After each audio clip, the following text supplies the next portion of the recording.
കണക്ക് ബുക്കുകളിലെ മാനുവൽ ജേണലുകളുമായി പ്രവർത്തിക്കാൻ ഈ വീഡിയോ നിങ്ങളെ സഹായിക്കും. മാനുവൽ ജേണലുകൾ എങ്ങനെ സൃഷ്ടിക്കാമെന്നും അപ്ഡേറ്റ് ചെയ്യാമെന്നും പ്രസിദ്ധീകരിക്കാമെന്നും ഇത് നിങ്ങൾക്ക് കാണിച്ചുതരും. അതിന്റെ ലിസ്റ്റ് വ്യൂവിലേക്ക് നീങ്ങാൻ ഡ്രോയറിൽ നിന്ന് മാനുവൽ ജേണൽ ഓപ്ഷൻ തിരഞ്ഞെടുക്കുക. ജേണൽ ഫോമിലേക്ക് നീങ്ങാൻ പുതിയ ജേണൽ ബട്ടൺ ക്ലിക്കു ചെയ്യുക.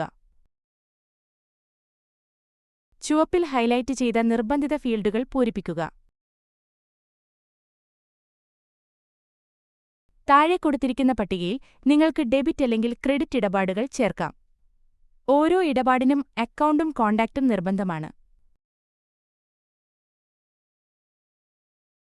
നമുക്ക് 1500 ഡെബിറ്റ് ചേർക്കാം. ജേണൽ സേവ് ചെയ്യുന്നതിന് ഡെബിറ്റുകളും ക്രെഡിറ്റുകളും തുല്യമായിരിക്കണം. ഒരു ക്രെഡിറ്റ് ഇടപാടിന് മറ്റൊരു വരി കൂടി ചേർക്കാം.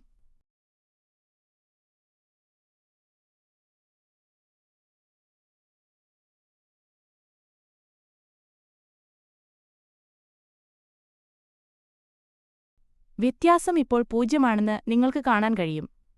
ജേണൽ സേവ് ചെയ്യാൻ സേവ് ബട്ടൺ അമർത്തുക. സ്പ്ലിറ്റ് സ്ക്രീൻ പുതുതായി സൃഷ്ടിച്ച മാനുവൽ ജേണലും അതിന്റെ വിശദാംശങ്ങളും കാണിക്കുന്നു. എഡിറ്റിംഗിനായി ജേണൽ തുറക്കാൻ എഡിറ്റ് ഐക്കൺ ക്ലിക്കു ചെയ്യുക. എന്തെങ്കിലും മാറ്റങ്ങൾ വരുത്തുകയും മാനുവൽ ജേണൽ അപ്ഡേറ്റ് ചെയ്യുന്നതിന് സേവ് ബട്ടൺ അമർത്തുകയും ചെയ്യുക.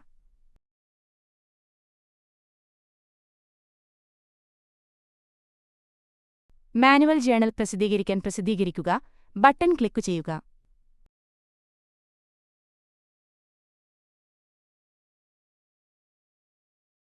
ജേണൽ ഒരു PDF ആയി ഡൗൺലോഡ് ചെയ്യുന്നതിന് PDF ഐക്കൺ ക്ലിക്ക് ചെയ്യുക. നിലവിലെ ടാബിൽ നിന്ന് പ്രിന്റ് ചെയ്യാൻ പ്രിന്റ് ഐക്കൺ ഉപയോഗിക്കുക. മുകളിൽ വലതുകോണിൽ നിന്ന് കൂടുതൽ ഐക്കൺ ക്ലിക്കു ചെയ്ത് മാനുവൽ ജേണലിന്റെ ഒരു പകർപ്പ് സൃഷ്ടിക്കാൻ ക്ലോൺ ഓപ്ഷൻ തിരഞ്ഞെടുക്കുക. ക്ലോൺ ചെയ്ത ജേണലിന്റെ ഫീൽഡുകൾ മുൻകൂട്ടി നിറച്ച മാനുവൽ ജേണൽ ഫോമിലേക്ക് ഇത് നിങ്ങളെ കൊണ്ടുപോകും. ക്ലോൺ സൃഷ്ടിക്കാനും പ്രസിദ്ധീകരിക്കാനും സേവ് ആൻഡ് പബ്ലിഷ് ബട്ടൺ അമർത്തുക.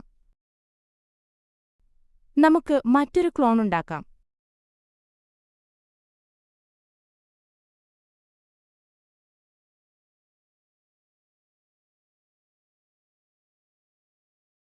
ഡിലീറ്റ് ഓപ്ഷൻ തിരഞ്ഞെടുക്കുക.